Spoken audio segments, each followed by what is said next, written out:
Good morning, everyone. Well, it is a brand new work week here at our build at Las Conchas del Mar here in the Philippines. Early in the morning, having my coffee, and I've been outside kind of getting the guys started lining out their day for a brand new work week. It's a cloudy day here, which makes for a cooler day for sure, so there's nothing wrong with that.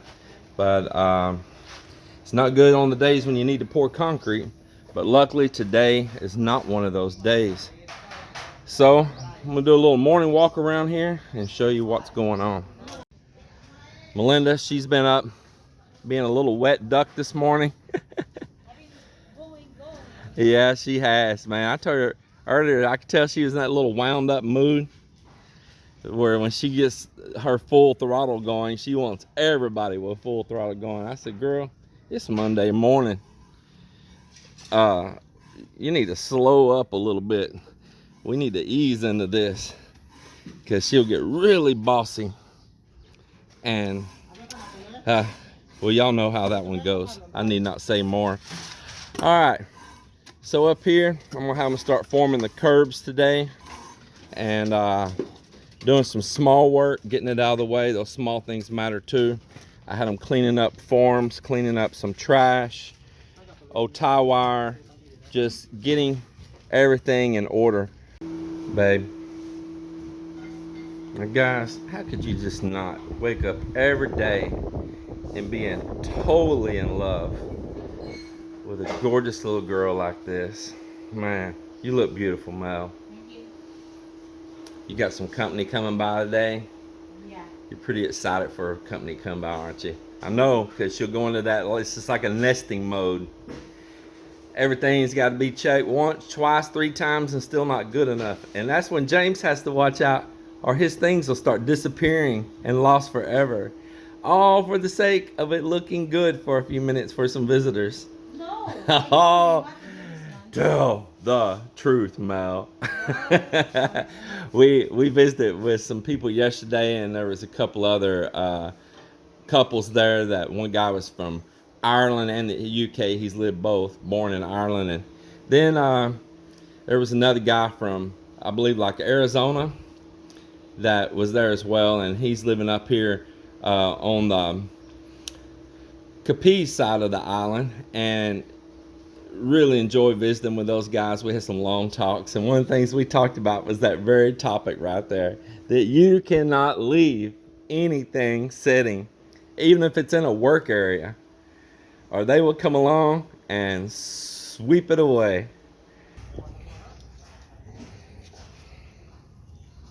Hey, I like the way it pulls my ears down like an elf. It pulls my ears down, look like I got droop ears when I got this thing on. Let's just pull it back. So I'll hold it here for a minute. So it's really beautiful right here in Tigbawan where we live. When I first came here, this right here is where I stepped off the bus for the first time ever in Tigbawan, Iloilo, going to Solimar Resort, right back behind me right here. And this is the first thing I saw when I stepped off in Tigbawan, was this scene right here. That field, those cows, that rolling hill, those acacia trees. It was beautiful. And maybe that's going to change and not be the same here much longer.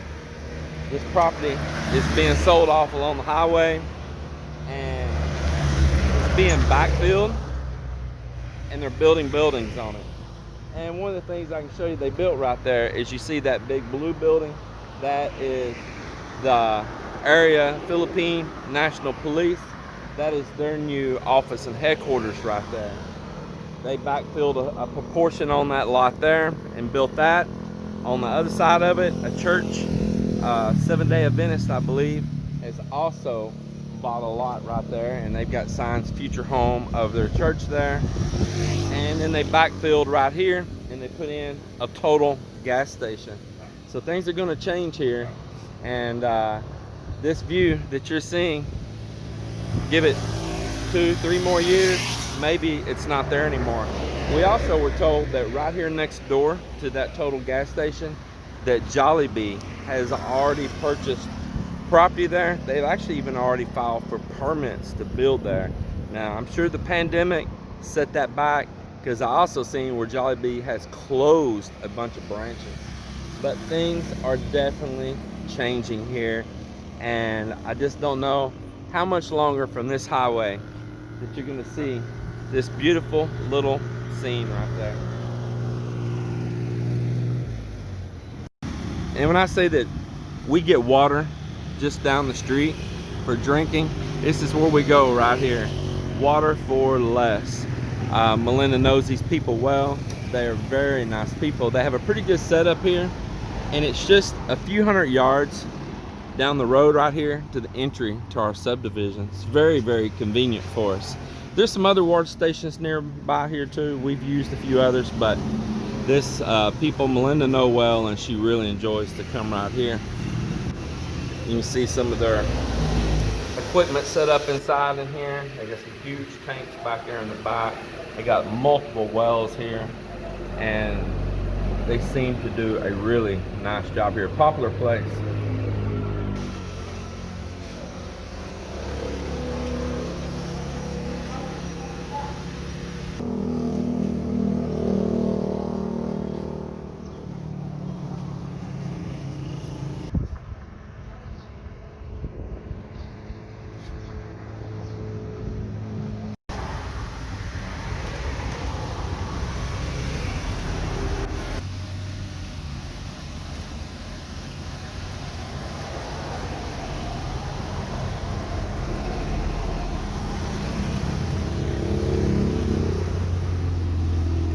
Thank you, sir.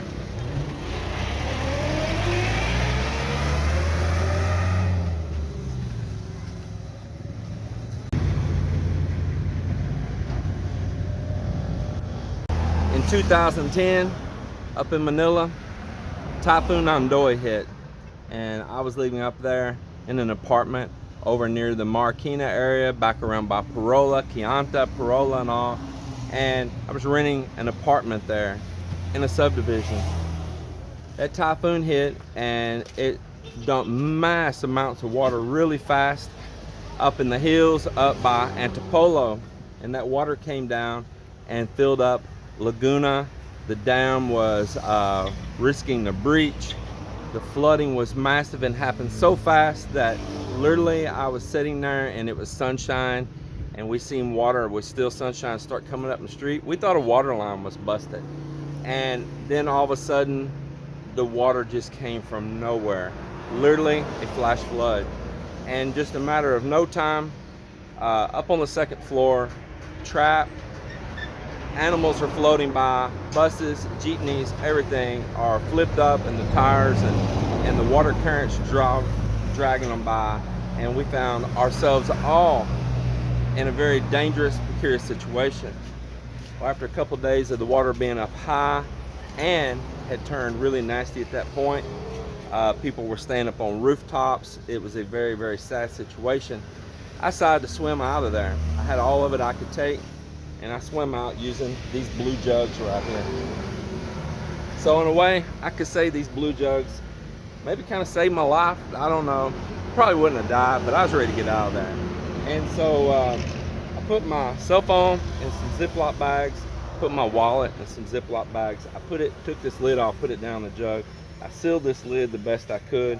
Had a couple of them, tied cords to them, and myself and some call center workers that also did the same thing. We kind of made like a chain using an old water hose, and we worked down through there grabbing trees and buildings, and we just kept working, looping around, and we worked all day into the night until we got to water we could stand in, and made our way out of there. I found myself living on the street that night, and rain, water gushing between buildings like hard flowing rivers. Sometimes found ourselves climbing up and walking rooftops. It was an adventure in my life. I've been through a lot here in the Philippines. I've been through a lot. But to this day, when I look at these blue jugs, that memory is always there. And then in the US, in ballot buying boxes, I sent these thresholds. This is something that is so rare to find here in the Philippines. And that is a door threshold. Just unbelievable. They just always leaving us gap. Lizards, frogs, anything. Mosquitoes, all pass right underneath it. So I'm also going to be around here in just a little bit, mounting in a threshold, something rare to see here. So they're steadily working here, getting the curve corrected. It looks pretty good. They got it down to the width and the style I want it. And I didn't like his little jig here that he is using to mold the front. I told him it looked like a boomerang.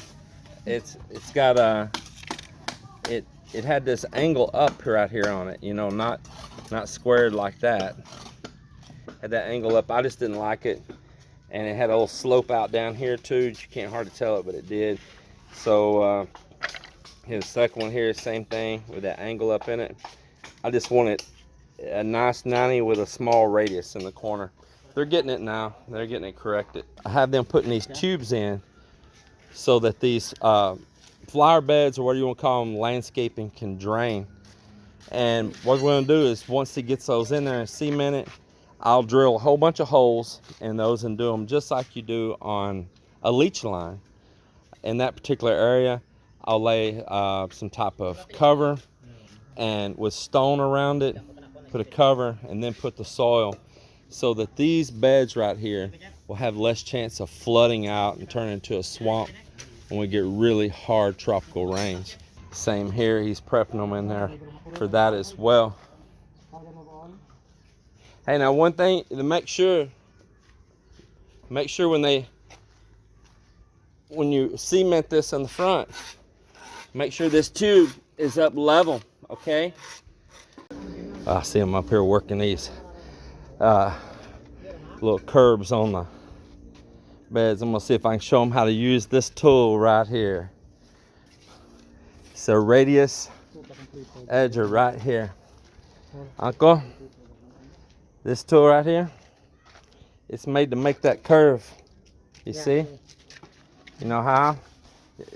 You keep it down, yeah, like that. That's right. There you go. Right there. Beautiful. Beautiful. Well, see, it didn't take him but a second. He completely understood. There you go. Perfect radius right there. And that's why I send these tools from the U.S. You like that? Huh? Well, he likes it. He's smiling. Good, bro.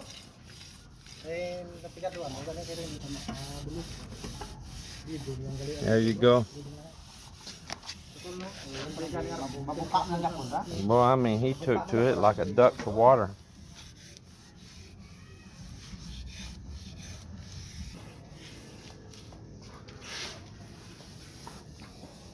He saw that, he knew exactly what was up. What? The name of that was curving? Yeah, it's an edger. For edging cement.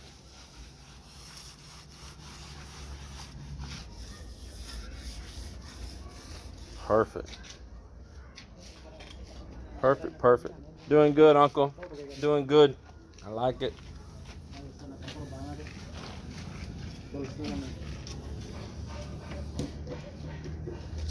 This is how we do it.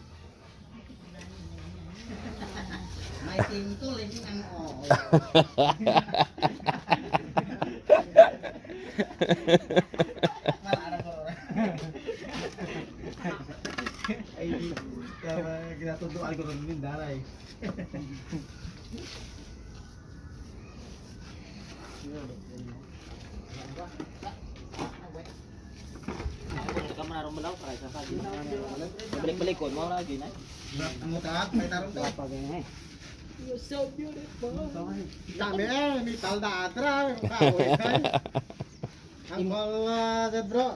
Good, bro. He likes it, huh? Yeah. He saw that, man. He took it quick.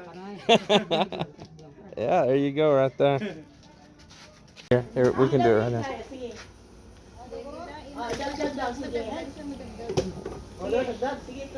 Oh, you about to take that. I saw you was about to steal my water. I saw you. You little thief.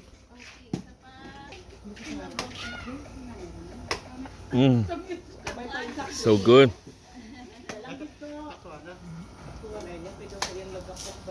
Ay, wow! Isakto gito! Na, isakto gid. May tatlo, pero pinis. Ako, one gina? Oo. Ay! Ay! Yes! Wow! The one lang sa gid.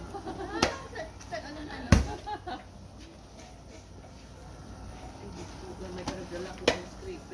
Nagaw na tanay mag-resing ko, bro. Ha? Hindi na mag-vlog. May kay may ano bala? Alakak balang hindi na ano? Pang buksan? Oo, ang sa punta na. Ikano gusto tubi. Kasi James nagainuman kang tubi. So, I'm back to try to do a end of the day wrap up. Maybe in the dark, I don't know. I got back late. I tell you what, let me close the door just a second and I'll tell you what's going on. My wife, her younger sister, she lives in Sweden and she has a little boy named Alexander. And she cannot get back here right now. And this family and many families throughout the Philippines are so unique with something. They will celebrate a loved one's birthday even if they're not here. So like, okay, Maricel's not here, but let's celebrate her birthday. And even lost loved ones, their sister Maribel that's done went with the maker, same thing. They still celebrate her birthday and they celebrate the day of her loss as well, years beyond her passing. That's some wonderful things about this culture, you know. Pretty cool. Same thing when we're in the US and it's Melinda's birthday, this and that, they celebrate it anyway, just the same as if she was right here. So it's Maricel's birthday and everyone's been over there celebrating it. They share food to the community. All the neighbors come, the kids come, they're getting ice cream, they're getting food. It is a wonderful time. Now I didn't video it because it's kind of private, you know, and I don't want to just plaster any and everybody out there and stick them on there when they may not want to be. So I try to give respect, but just listen to the story I'm telling you, because that's some of the things that attract us here to the Philippines, is the old ways and the bond to family. And you all know it, you know it. So we've been over having a good time, feasting with food, laughing, just enjoying to our full heart's content. And I said, you know what? I need to run home, check on the place, and say a closeout for you all on today's progress. So if there's any light outside at all, let's go check it out. So one thing I'll try to show you here is that this is something you rarely see in the Philippines, and that is a threshold under a door. And I put today a threshold under the door and a sweep on the bottom of the door. It's kind of funny because they're all looking at me like, what are you doing and what is that? Oh, you're gonna put one of those like they only go in a commercial building or something. But yeah, I put one of those in so frogs, lizards, keep your butts out. One of the things that's more important than you seeing the work done today is you to see this beautiful evening view right here. Just look at that. Yeah, someday I'll remove the bamboo from that. Just gorgeous, calm. The water is like glass. It's awesome. So let's check that out just one more time. All right, let's still see if we can see anything else. And one more thing I want to follow up with you guys on before I close out the day. So I'm in here in the house right now. It's about 6:30, 7 o'clock in the evening. You see it's turning pitch black dark outside now. And it's nice and cool in here. Very cool in here. Because that air conditioner is over there going, and I was shocked. First of all, that's not a very big unit. That is a really small unit. It cooled this whole garage made out of concrete. You'd think that'd be hot, right? It's hot tropics. That one little unit right there is cooling this whole space, even through the heat of the day today. The solar system is running at 100%. And so I will tell you this, off my one single inverter, because I have these two inverters here, one and one, and so off the top inverter right there is what everything's running right now. The other one's not powered on. This one is. And with that, I'm running this fan, that fan, this fan in the floor right here. With my TV that was going, I had it on earlier. This full-size refrigerator going, as well as cooler. And then outside using power tools also. With everything going, and I went ahead and turned the lights on inside just like it would be at night and all. And with everything going, the inverter was only running at 18% load. And that was pretty nice. How's it feeling here, Mo? Are you happy that air conditioner's on? Yes, it feels good. Yeah. I like it. I miss to have aircon. I think that it's going to be hard to get you out of the house now. Yes, like I told you earlier, I'm going to quarantine myself for 14 days. You're going to re-quarantine? You're going to re-up? You're going to do a new self-quarantine Yes, in yeah. the aircon. You're going to do an aircon quarantine. Yes, yeah. To make my skin whiter. Oh, that's what she said. She said she's going to do it to get out of the sun and make her skin whiter, you know? Wow, you're beautiful just as you are, baby. Thank you. Charcoal is beautiful. Yeah, charcoal's beautiful. So, so there you have it. If y'all want to know, that is a 4,000 watt MPP solar hybrid inverter charger, you know, controller right there. So MPPT. It's a 24 volt, not a 48. But I've been very impressed that how good these things run. The fans are running quiet on it. It is not been underneath the load. If it gets underneath the strong load, those fans will kick in to high speed and there'll be a little bit of a roaring sound going on. But it's going great and I am so excited about it. Right here, living off grid. With that, everybody, take care, have a great one, and see you on tomorrow's video. God bless.